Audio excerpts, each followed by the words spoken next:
CA Satish Kasliwal का आप सभी को नमस्कार। 9 अक्टूबर 2020 को सर्कुलर 142 के तहत सीजीएसटी रूल 36(4) में एक महत्वपूर्ण बदलाव किया गया है। यह बदलाव फरवरी 2020 से ही किया था, लेकिन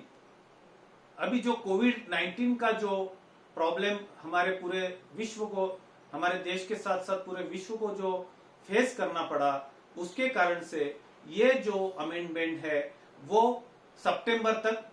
पोस्टपोन की गई थी और उसका कम्युलेटिव यानी संचयी तौर पर उसका इफेक्ट लेना, ऐसा इस सर्कुलर 142 में कहा गया है। अब हम देखेंगे कि ये अमेंडमेंट क्या है।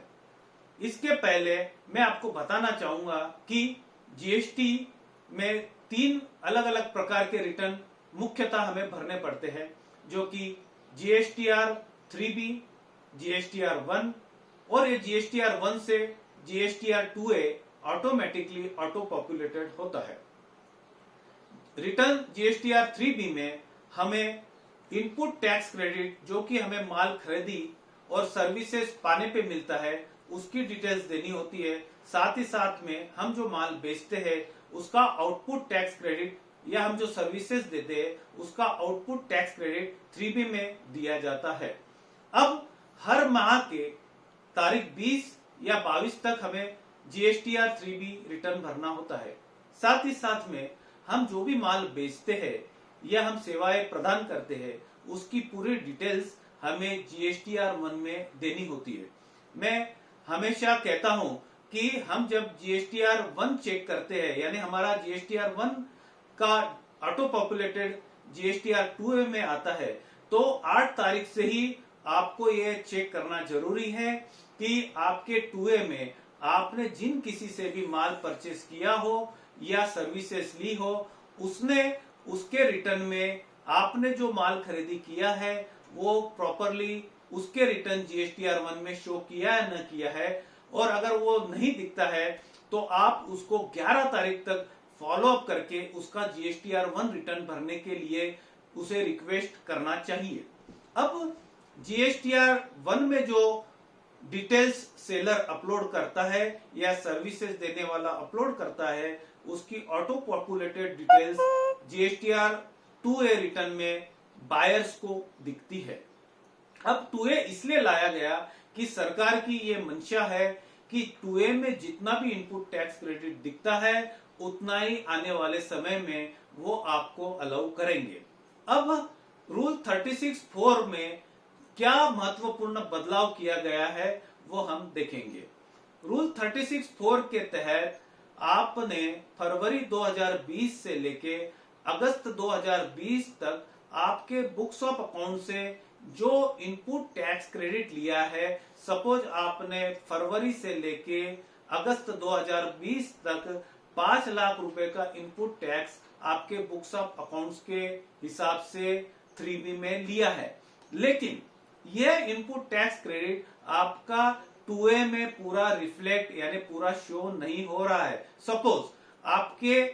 फरवरी 2020 से लेके अगस्त 2020 तक के 2A में आपका इनपुट टैक्स क्रेडिट सिर्फ 4 लाख ही दिख रहा है, तो ये 4 लाख का 10% यानी 40,000, 4 लाख प्लस 10% 40,000, 4,40,000 का ही इनपुट टैक्स क्रेडिट आपको अगस्त तक अलाउ होगा। यानी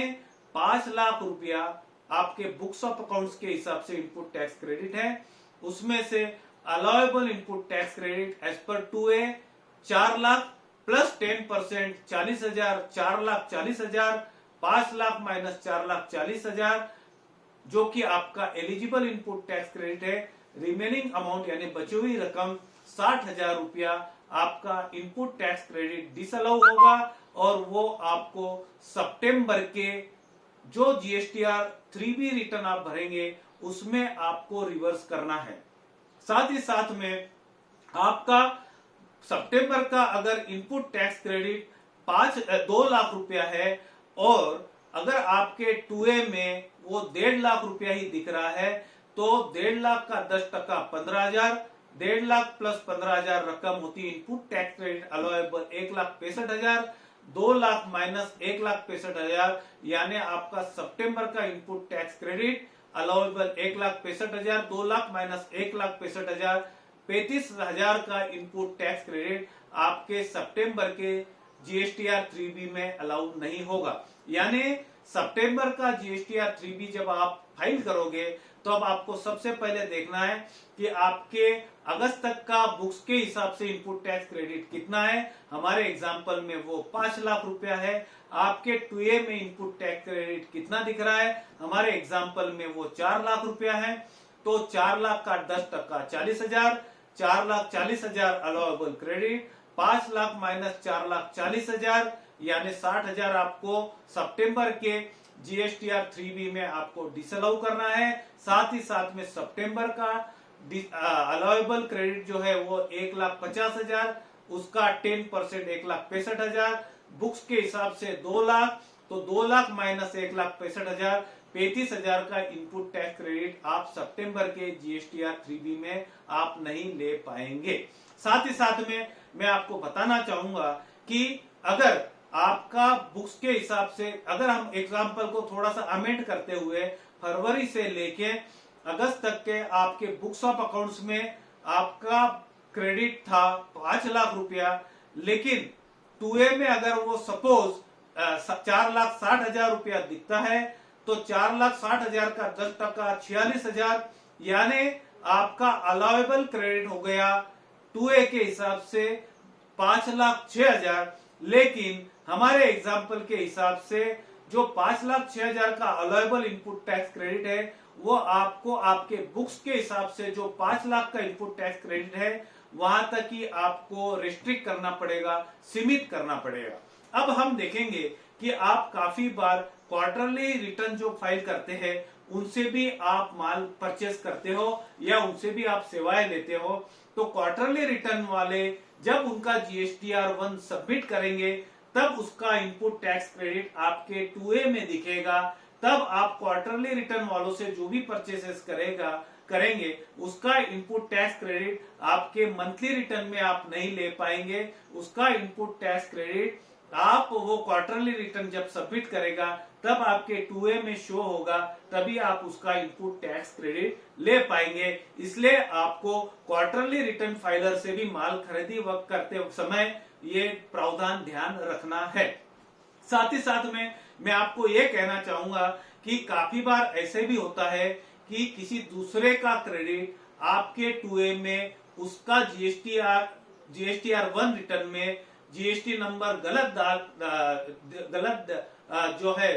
दिखाने के कारण से दूसरे का क्रेडिट आपके जीएसटीआर 2A में दिख सकता है। वो क्रेडिट आपको किसी प्रकार से भी आपको लेना नहीं है। अब मेरी आप सभी से यह एक गुजारिश रहेगी कि जैसे ही हर मंथ खत्म होता है तो आपको आपका 2A चेक करना है। 8 तारीख से ही जो महीना खत्म होता है, जैसे सितंबर 2020 खत्म हुआ तो अक्टूबर 8 तारीख से ही आपको सामने वाले पार्टी का